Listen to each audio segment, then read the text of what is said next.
Ngasi numidawairam phongkiba kanglipaki mairagi pause dagi madu oiba pau khara khangatsaraka miyamda khudo tamjike Manipur da PR rule matam chana thamlakhibane Manipur gi hanagi phibamga yengnabada tapna phagalakle Amit Shah and Berena mamang tha February mapalda Chief Minister famdagi resign tawkhuraba matungda February 13 dagi Manipur da thamlakhiba PR rule asi matam chana state asida thamlakhibani haina Union Home Minister Amit Shah na phongdoklakle Times Now Summit lising aniga sumna kunga mga gingarang pangthokiba thoramda Union Home Minister Amit Shah na haikibada Manipur asi hanagi phibamga yengnabada tapna phagalakle masi maru oina lengang na maitei amadi kuki community aniga wadi sananaba amadi community anina makhoi masel gi marakta tungkoiba ingtapa ama puraknaba wari sanabanani Irangi saitheng nanglaba Manipur da hanadagi phibam phagalakpaga loinana mahuksagi punsi hanjilakle haiduna Union Home Minister Amit Shah na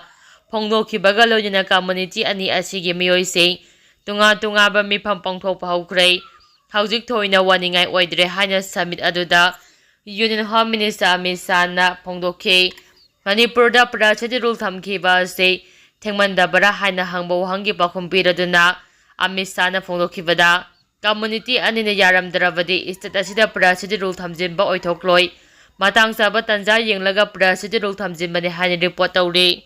makhatarapa pauda Yuwa habada Myanmar da sikhiba miyoi lising ama henkre ngarang Myanmar da research scale da magnitude 7.7 yongna Yuwa hakiba da laikhidaba miyoi gi masing lising ama henkre Thailand na miyoi tara laikhidre haina Indian Express report tawri report adugi matung inna research scale 7.7 yongna Yuwa hakiba made makadana aftershock kayarak tawkhibana matho awangba building sing amade sengbat sagaliba building kaya ningkaibadagi nanchindina misi mina chaungna thoki haide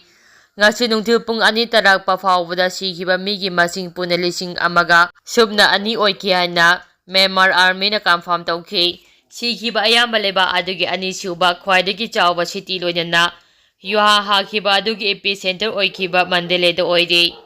Haujik su ate kai marakta nanchindina tholokpa yadana leiriba miyoi kayagi thawai kanaba rescue operation yamna kana chathari adom oinama achauba emergency rescue operation mathau tawre ate akai marakta nansing kharaba amade rescue operation loidabana asiba masing hengalakpa yana leire haire nakala maramda Thailand dagi konung Bangkok tasu Yuwa haba aduna sikhiba migi masing tara sure haina Bangkok ki governor Chancha Santipur na confirm tawki asiba miyoi sing adu awangba building sing ningkhaibada oike rescuers sing na haujik su ningkhai kharaba mathol kontra wangba semgat sagaliba building gi ate akai marakta nansingkiba miyoi sing laukthoknaba kanna chathari amaramda Mandalay airport su runway da akai atoithokpadagi sijinaba yadana leibaga lonina semjin sajinbagi thabak su chathari amaramda China, India, Malaysia, United States amasung Russia yawnga tungan balebaksingna Myanmar amasung Thailand da tengbang piba ngasidagi haukhre makhatarapa pauda sahi nauriba angangsingna high-tech gagasing sijinabana na taba ngambagi pangal sondhahalle Dr. Sambo National Program for Prevention for the Control of Deafness State Health Society NISM Manipur Ayushman Bharat Digital Mission Manipur na sinduda Observation of World Hearing Day lising aniga subna kunga mga pangthokre sahi nauriba angangsing na high-tech gagasing sijinabana na taba ngambagi panggal sondhahalle India gi apumba population gi manungda sada 9.9 amade sahi humpugi mathakta leiriba miyoi kayagi na taba ngamdabagi awaba mayoknaduna lei hainasu Health Director Sambo na phongdoklakle Tharam aduga mari lenina Health Director Dr. Sambo gomai na miyamda paujal piba lele ama kangladagi lamthaki khongjat asi lampheda leiba Directorate of Health Service ki office phawba chatke Health Director Sambo na makhata na phongdokhibada chahi nauriba angangsing na high-tech gagasing sijinabana na tabagi panggal sondhahanba asina maram oduna ojasing amadi mama mapasing na cheksinba mathau tai haike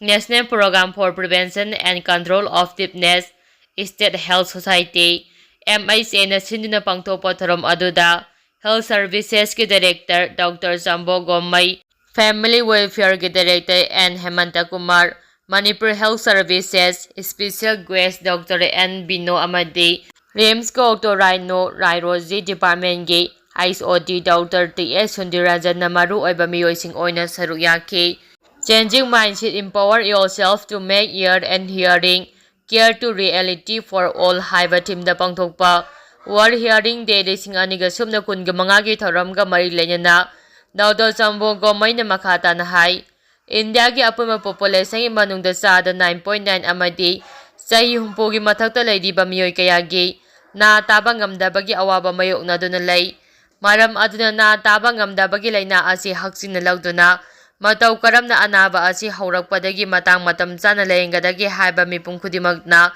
khangjinba mathau tai haina phongdokhi makhata rapa pauda punchinba haidraba phurup asi sajibu chairauba amadi itna lakpada amato oina punchinduna ingna sikna leminaba labnam ama oirasunu wama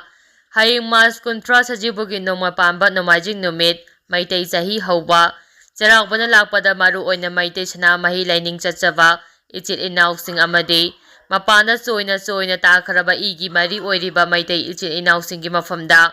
wakhol manaba apunba wama kanglipangna yaifai paujal thamoi singna pijari Lojina punsinba haitraba maitei furup asi sajibu chairauba amadi itna lakpada amato oina punsinduna ingna chikna leiminaba lamdam ama oirasunu haina wamagi secretary Privacy lamdamba salamna press atadorapa zerol amana haide zerol asinhai lamdam asida mahausadagi khunda aduna nungsi chanana leiminarakliba Islam laining chachariba maitei pangali ichin inausingi itna lakpada punamaki mafamdasu yaifa paujal pijari Lonina masidagi mahausadagi ingna chikna leijaramba iramdam ama oirasanu